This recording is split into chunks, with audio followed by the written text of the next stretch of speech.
Prvi sol je uvijek safe sol. Da ima neveće. Ako popusti, onda će zapaliti nešto. Ovako za katov imam sub 3 već. Pa to je problem. Ja bih hoću Znači. Što je ovo?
Nisam sjedio.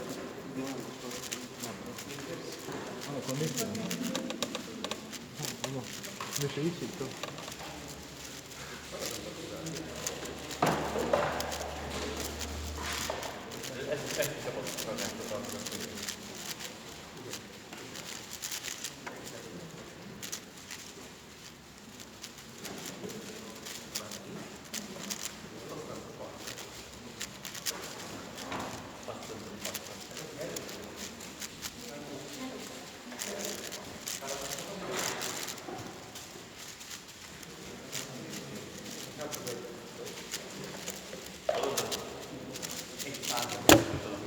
Energy trening.